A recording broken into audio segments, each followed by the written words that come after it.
Lorsque Sanji aperçut de dos la dame qui trônait au milieu du salon où on les introduisit, elle ressentit de violents spasmes et perdit de sa verve.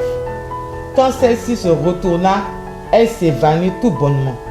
Sa rivale n'était autre que Penda, Penda son amie. Bonjour, mon nom d'écrivain c'est Fatou Fanny Cissé. À l'état civil, je suis Fatoumata Touré Cissé. Je suis enseignant-chercheur à l'université Félix Houphouët-Boigny, au département de lettres modernes, et j'enseigne plus précisément le roman africain. Une femme de mari, je l'ai écrit à la suite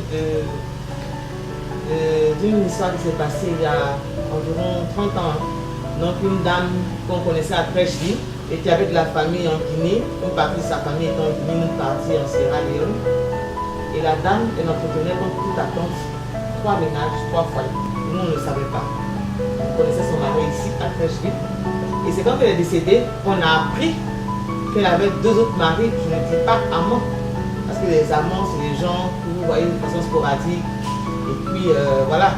Mais c'était vraiment des foyers. Elle était installée dans 3 foyers différents, dans 3 pays différents. Alors moi, quand j'étais assez jeune, adolescente, donc j'ai conservé ça dans un coin de ma mémoire. Et puis je me suis dit un jour, pourquoi ne pas écrire? Et je me suis dit, si j'écris 3 maris, les gens vont crier au scandale. Ça veut dire déjà 2, c'est déjà beaucoup. Puis j'ai commencé la base de l'histoire comme ça. C'est pas son histoire qui est écrite, hein, mais la base de l'histoire de la polyandrie, c'est vraiment parti de là. Et puis autour de ça, j'ai brodé beaucoup de films. Une femme de mari présente l'histoire de Penda. L'héroïne s'appelle Penda. Une jeune fille issue d'une famille très pauvre, misérable même, je dirais.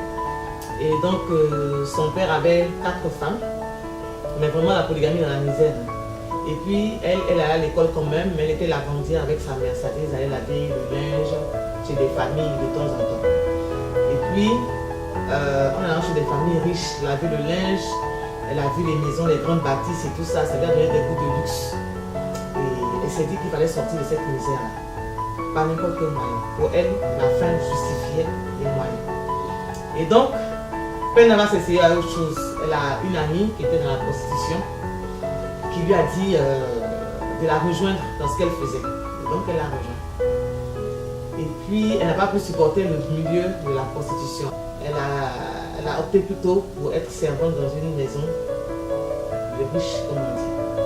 Et puis, le patron de la maison, M. Seka, était directeur général d'une entreprise. Et quand Penda arrive, Mme Seka ne veut pratiquement pas l'adopter. Si vous voulez, elle la met vraiment à l'écart. Et puis Penda commence à user de maléfices, c'est-à-dire elle fait des maraboutages et tout ça pour que la femme l'aime. Et puis petit à petit, la femme commence à se confier à elle et Penda découvre que dans ce foyer, il n'y a pas d'enfant. Il y a une idée qui commence à germer dans sa tête.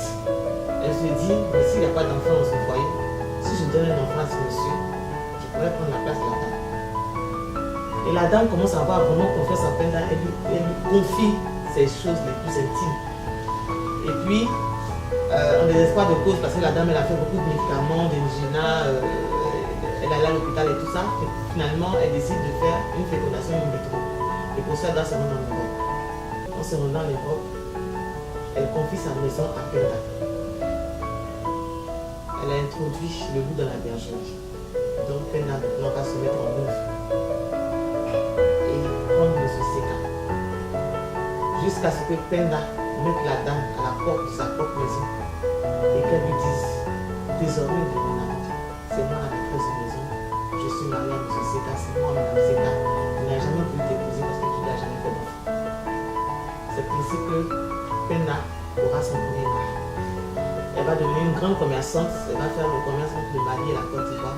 Et là-bas, elle va se faire une amie, une dame qui s'appelle Sanji, qui a un mari aussi très riche, qui elle a déjà une rivale qui s'appelle Maïmouna. Penda va aussi ravir le mari de Sanji et devenir son amie. Ainsi, elle va se retrouver dans la position d'une femme qui aura 2 foyers. Celui qui sera en Côte d'Ivoire, c'est ce qu'elle ne saura pas qu'elle a un foyer au Mali. Celui qui est au Mali ne saura pas qu'elle a un foyer en Côte d'Ivoire. Mais ça n'arrête pas là.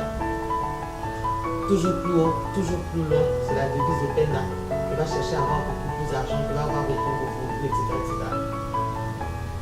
Je vous invite à lire la suite de l'œuvre. En Afrique, c'est difficile qu'un écrivain puisse vivre de ses œuvres parce qu'il faut qu'il vende beaucoup. Or, les Africains, par définition, bon, c'est ce qu'on a l'habitude de dire, hein, ne lisent pas beaucoup. Ne lisent pas beaucoup. Il y a même, je crois, un analyste qui dit quand vous voulez cacher quelque chose d'un Africain, il faut le mettre dans un livre. Donc, il faut vendre beaucoup pour pouvoir en vivre. Vous savez, les droits d'auteur sont rémunérés à hauteur d'une seule fois par an et à hauteur de 10%. Par exemple, sur ce livre qui coûte 3000 francs, unité, quand on vend un livre, moi j'ai 300 francs. 300 francs collectés combien de fois pour que je puisse payer mon loyer, ma facture d'électricité, ma facture d'eau, etc. Vraiment, en Afrique, c'est compliqué. En Europe, c'est possible. Alors, la lecture informe, divertit, éduque. Donc, il faut lire. Je recommande à tous vivement de lire. Dans le cas d'une femme, d'un mari, je conseille qu'on ne s'arrête pas au titre. Parce que c'est une histoire très belle. Une histoire vraiment palpitante, hein, que je recommande vivement aux gens.